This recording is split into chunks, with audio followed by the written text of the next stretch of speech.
کیا آپ جانتے ہیں دریائے سندھ کے متعلق یا سندھ کی ثقافت تہذیب اور سندھ کے رہن سہن کے متعلق کہ وہ کتنا پرانا ہے؟ آپ کو پتہ ہے کہ یہ قبل از مسیح سے ہے؟ نہیں، میں آپ کو بتاتا ہوں۔ سب سے پہلے لاکھوں کروڑوں درود آپ صلی اللہ علیہ وآلہ وسلم اور آپ صلی اللہ علیہ وآلہ وسلم کی آل پاک پر اور اہل بیت پر۔ ناظرین، کثیر منزلہ اینٹوں سے بنے گھر، ایک جیسی گلیاں اور نکاسی آب کا بہترین نظام اور فلشنگ ٹوائلٹس، یہ آپ کو ایک جدید شہر کی علامات لگ رہی ہوں گی، لیکن در حقیقت یہ ہزاروں سال قبل وادی سندھ کی تہذیب کی نشانیاں ہیں، جس کے بارے میں کہا جاتا ہے کہ یہ تہذیب بھی اسی زمانے میں تھی جب مصر کی تہذیب اپنے عروج پر تھی، لیکن وادی سندھ کی تہذیب کے بارے میں قدیم مصر کی تہذیب کے مقابلے میں ہم کم ہی جانتے ہیں۔ بہت سے ماہرین کا خیال ہے کہ یہ معاشرہ وادی سندھ کی تہذیب اس وقت دنیا میں موجود کئی معاشروں سے بہتر تھا۔ اس کا رہن سہن اور جدت اسے دیگر تہذیبوں سے ممتاز کرتی تھی۔ وادی سندھ کی تہذیب کے بارے میں کہا جاتا ہے کہ اس کا ترقی کا دور 1900 سے 2600 قبل مسیح پر محیط ہے۔ قبل مسیح کا تو آپ کو پتہ ہے نا کہ حضرت عیسیٰ علیہ السلام سے پہلے کے دور کو قبل مسیح کہا جاتا ہے۔ University of Oxford, university college London کے لیکچرار ڈاکٹر سنگارلنگم رمیش کہتے ہیں کہ 4000 قبل مسیح سے پہلے بھی اس تہذیب کا وجود تھا۔ بڑی اہم تحقیق بتا رہا ہوں۔ ڈاکٹر رمیش کہتے ہیں کہ وادی سندھ کی تہذیب قدیم مصر اور قدیم میسوپوٹیمیا جو موجودہ عراق کی تہذیبوں سے کافی بڑی تھی۔ 80,000 بستیوں پر مشتمل اس تہذیب میں تقریباً 10 لاکھ باشندے تھے اور انہیں چند وجوہات کی بنا پر بہت ترقی یافتہ سمجھا جاتا تھا۔ ڈاکٹر رمیش کے مطابق وادی سندھ کی تہذیب کا شمار ان اولین آبادیوں میں ہوتا ہے جہاں اینٹ کے ذریعے گھر بنانے کا سلسلہ شروع کیا گیا تھا، اور یہ لوگ گھر بنانے کے لیے ہر ایک ہی حجم کی اینٹیں استعمال کرتے تھے، جیسے کہ آج کل ایک ہی حجم کی اینٹیں استعمال کی جاتی ہیں۔ وہ کہتے ہیں کہ یہاں شہروں کو ایک ہی جیسی گلیوں اور سیدھے زاویے پر تعمیر کیا گیا تھا۔ یہاں کنویں بھی تھے، جبکہ گھروں میں لیٹرینیں باتھ روم تھیں، جبکہ بہترین سیوریج سسٹم بھی موجود تھا۔ ڈاکٹر رمیش کہتے ہیں کہ غسل خانوں کے طرز تعمیر اور سیوریج سسٹم سے ظاہر ہوتا ہے کہ یہ تہذیب گندے پانی سے ہونے والی بیماریوں کے بارے میں شعور رکھتی تھی اور صفائی پر زور دیتی تھی۔ اس تہذیب میں شہری آبادی کے پھیلاؤ سے ظاہر ہوتا ہے کہ یہاں ذرائع آمد و رفت فعال تھے، جس کے نتیجے میں تجارت کی راہ بھی ہموار تھی۔ مطلب کہ یہ تجارت کرتے تھے، ان کا کاروبار، ان کا گزر بسر تجارت کے اوپر منحصر تھا۔ ڈاکٹر رمیش کہتے ہیں کہ وادی سندھ کی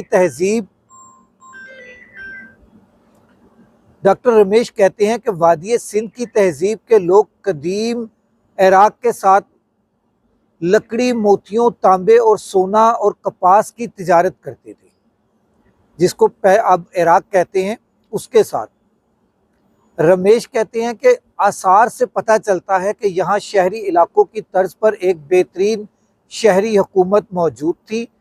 یہ اس بات کا ثبوت ہے کہ یہ ایک اچھی طرح سے کام کرنے والی شہری اتھارٹی تھی جو شہریوں اور بستیوں کے بنیادی ڈھانچے کی دیکھ بھال اور تعمیر پر مامور تھی۔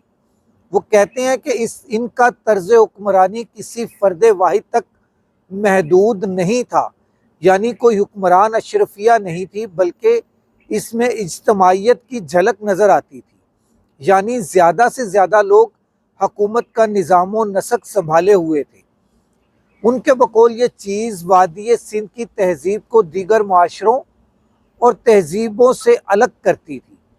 آثار قدیمہ سے آثار بتاتے ہیں کہ یہاں مصر میں فرعون یا عراق کے بادشاہوں کی طرح کوئی حکمران نہیں تھا اور نہ ہی کوئی بڑے شاہی محل یا عمارتیں تھیں۔ ڈاکٹر صاحب کہتے ہیں کہ بقول مصر اور عراق میں اس لیے کہہ رہا ہوں کہ جو اس وقت موجودہ عراق ہے میں طاقت ایک شخص تک مرکوز تھی، اور ان تہذیبوں کی پرانی عمارتوں میں بھی اسی کی جھلک نظر آتی ہے، جہاں نوکر شاہی اور شاہی نمائش کا عنصر بھی موجود ہے۔ اس بات کا ثبوت موجود ہے کہ وادی سندھ میں کسی حد تک سماجی درجہ بندی تھی، لیکن یہ اس وقت کے دیگر معاشروں کے مقابلے میں انتہائی کم تھی۔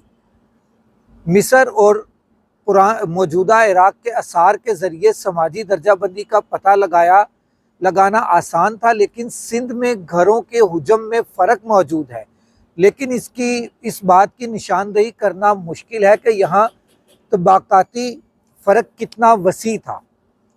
ڈاکٹر رمیش کہتے ہیں کہ آثار قدیمہ کے ماہرین کو کچھ ایسے انسانی ڈھانچے بھی ملے ہیں جسے تشدد کے کچھ شواہد ملتے ہیں، تاہم کچھ ماہرین کا خیال ہے کہ سندھ کی تہذیب دوسرے معاشروں کے مقابلے میں زیادہ پرامن تھی۔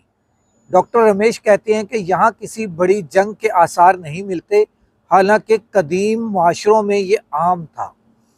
لیکن ڈاکٹر رمیش یہ بھی تسلیم کرتے ہیں کہ اگر ہمیں کسی تشدد کے نشان نہیں ملتے تو اس کا یہ مطلب نہیں کہ یہاں کبھی ایسا ہوا نہیں ہوگا۔